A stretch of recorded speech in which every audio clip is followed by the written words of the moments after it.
एक और मजबूत कानून, इन सारे कानून से एक बहुत बड़े चोर दरवाजे को बंद कर दिया गया।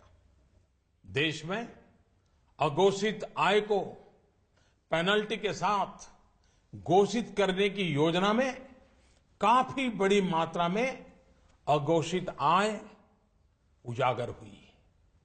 मेरे प्यारे देशवासियों, इन सारे प्रयासों से पिछले 2.5 साल में भ्रष्टाचारियों से करीब करीब 1.25 लाख करोड़ रुपया, ये कम रकम नहीं है, 1.25 लाख करोड़ रुपए का काला धन बाहर लाया गया है।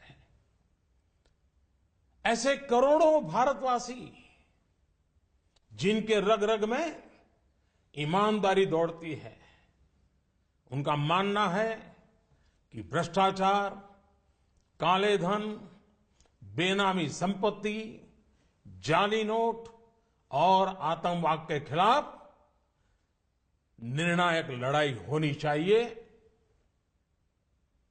कौन ईमानदार नागरिक ऐसा होगा जिसे अफसरों के घर बिस्तर के नीचे से या जगह जगह बोरियों में करोड़ों रुपयों पाने जाने की खबर से पीड़ा न होती हो।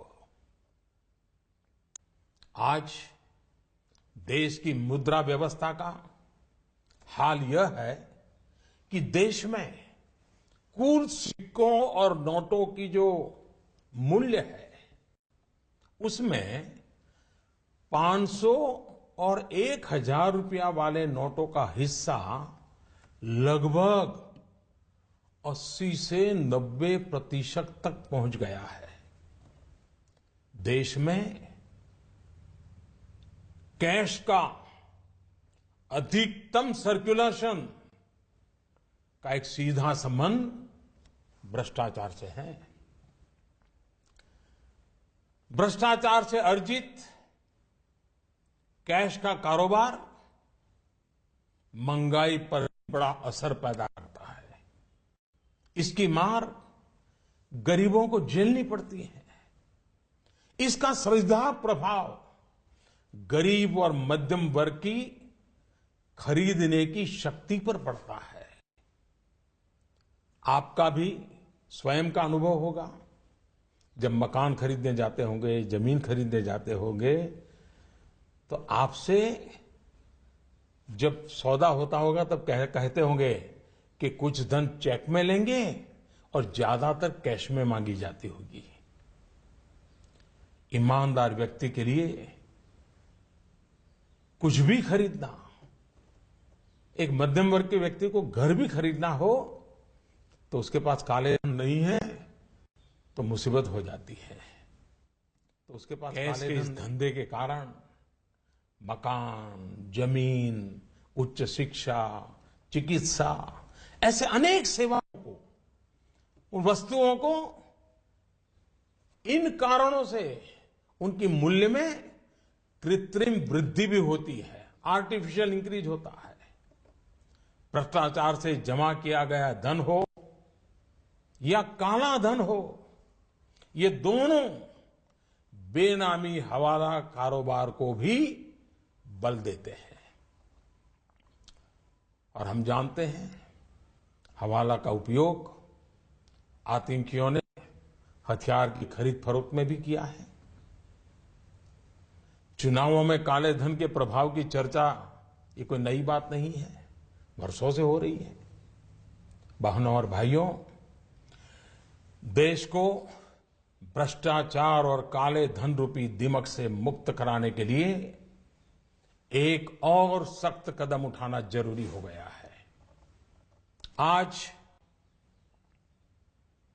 मध्यरात्रि यानी 8 नवंबर 2016 की रात्रि को 12 बजे से वर्तमान में जारी 500 रुपए और 1000 रुपए के करेंसी नोट लीगल टेंडर नहीं रहेंगे।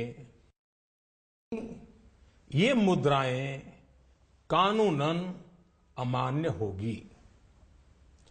500 और 1000 रुपये के पुरानी नोटों के जरिए लेन देन की व्यवस्था आज नहीं होगी।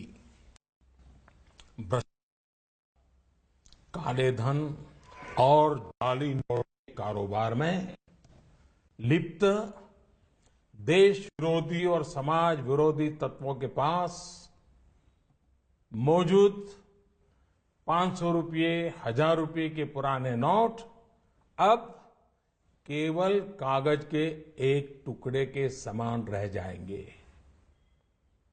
ऐसे नागरिक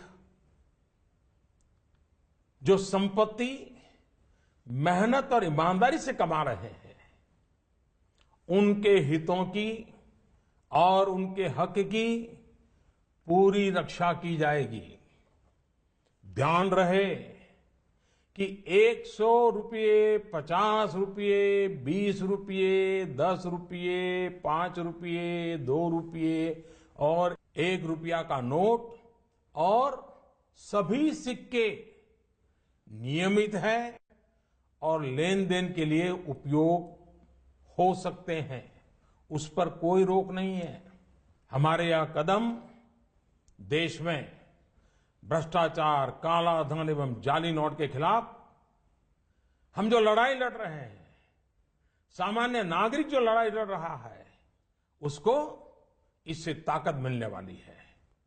इन दिनों में देशवासियों को कम से कम तकलीफ का सामना करना पड़े, इसके लिए हमने कुछ व्यवस्था की है।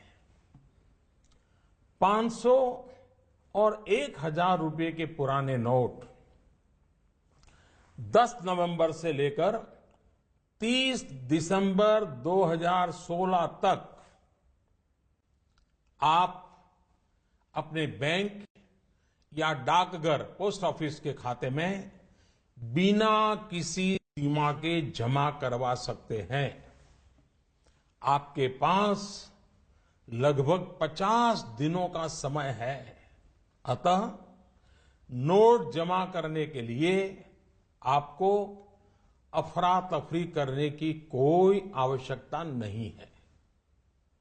आपकी धनराशि आप ही की रहेगी, आपको कोई चिंता करने की जरूरत नहीं है।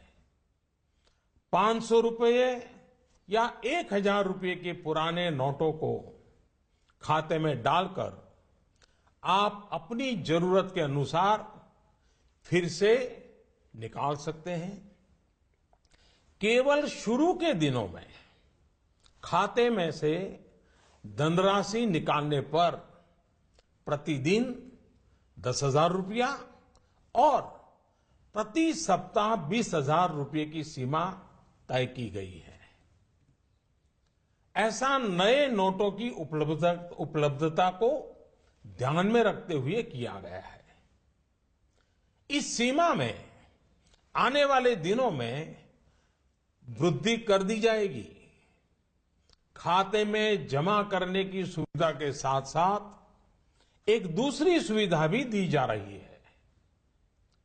तत्काल आवश्यकता के लिए 500 और 1000 रुपये के पुराने नोटों को नए एवं मान्य नोट के साथ 10 नवंबर से 30 दिसंबर तक आप किसी भी बैंक या प्रमुख और उप डाकघर, हेड पोस्ट ऑफिस और सब पोस्ट ऑफिस के काउंटर से अपना पहचान पत्र जैसे कि आधार कार्ड, मतदाता कार्ड यानी कि वोटर कार्ड,